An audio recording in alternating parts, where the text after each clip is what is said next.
عليكم ورحمة الله وبركاته. ازيكم حبايبي؟ عاملين ايه؟ كل سنة وانتم طيبين وعيد مبارك علينا وعليكم يا رب. النهارده بقى هعمل معاكم كحك العيد الدايب اللي وانت بتاكليه تبقي مستمتعة بيه مش متضايقة. مظبوط، مقاديره مظبوطة 100%. هقول لكم مقادير الكيلو ومالكوش دعوة بقى انا هعمل قد ايه، اللي عشان انا الكمية اللي انا هعملها دلوقتي 2 كيلو، بس انا هقول لكم مقدار الكيلو.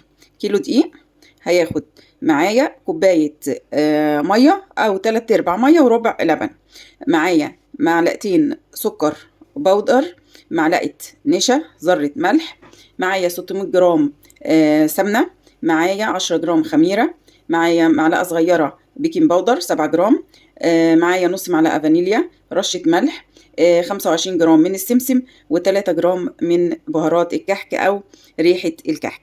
هنسمي بالله ونصلي على الرسول صلى الله عليه وسلم. وهبدأ أحط دي بتاعي في البولة وهسخن السمنة، هسخنها بس مش هقدحها. كده يا حبايبي ده الدقيق بتاعي، هبدأ أنزل بالمواد الجافة بتاعتي كلها. ده السكر البودر، السمسم، الفانيليا، الملح، ريحة الكحك، النشا. نزل المقدار بتاعي كله.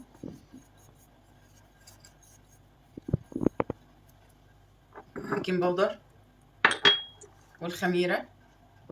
هقلب الحاجات دي كلها قبل ما انزل بالسمنة.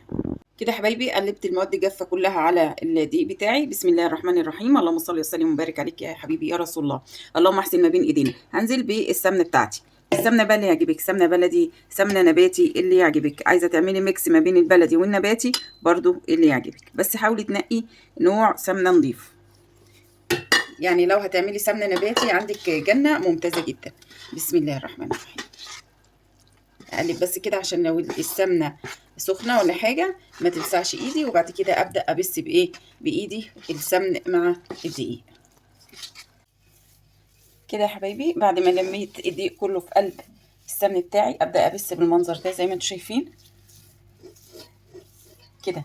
يعني اخد حته العجينه كده وابسها كده عشان الكحكايه بتاعتي تطلع ناعمه وجميله. ابسها كده مثلا 7 دقايق 10 دقايق، وبعد كده اسيبها بقى تريح نص ساعة وبعد كده اشتغل فيها. كده يا حبايبي خلاص العجينة اهوت. هبدأ بقى بعد ما بسيته هجهز له السوائل بتاعته. كده يا حبايبي احط السوائل 3/4 كوباية مية وربع كوباية لبن. هنزل بيهم، ومش في المرحلة دي مش هعجن، انا هلم السوائل مع العجين بتاعي بس. لم بس يا حبايبي، عشان كتر العجن في الكحك او في البسكوت بيدي نتيجة مش كويسة.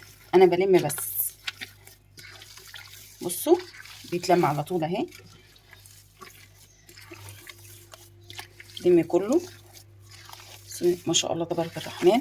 ميه دافيه زي دمعة العين. خلاص المقدار بتاعي شايفين هو بيتلم على طول اهو. اوعي تعجني، لم بس. لم كده زي ما انت شايفه كده. بصي انا لميته كله معاكي اهو. اي بس سوائل ناخدها بس. لم بس. شايفين ما شاء الله تبارك الرحمن؟ شايفين؟ خلاص اي خطوط بيضه كده هتروح معايا على طول. خلاص شوف بقى العجينه بتاعتنا. بسم الله ما شاء الله تبارك الرحمن.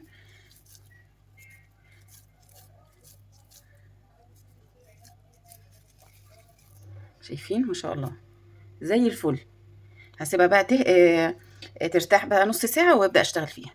كده يا حبايبي العجينه بتاعتي ارتاحت. ابدا اقطعها التقطيعه اللي تعجبني، بس التقطيع الوسط احسن حاجه، وبالبصامه واشكلها بالمنظر ده. هكمل بقى السجان بتاعتي كلها، وبعد كده هبدا اسوي على درجه حراره 180 ونشوف مع بعض التسويه بتاعتنا. كده يا حبايبي بسم الله ما شاء الله تبارك الرحمن. شايفين الكحك بتاعنا زي الفل اهوت، استوى وزي الفل. التسويه بتاعته جميله جدا من فوق ومن تحت. شايفين الكحكايه عامله ازاي، والنقشه بتاعتها عامله ازاي، ممتازه زي الفل. وكمان النعومه بتاعتها. بصوا نعومه الكحكايه. شوف الكحكايه دايبه ازاي، دايبه دايبه دايبه ومفرغه وجميله وزي الفل.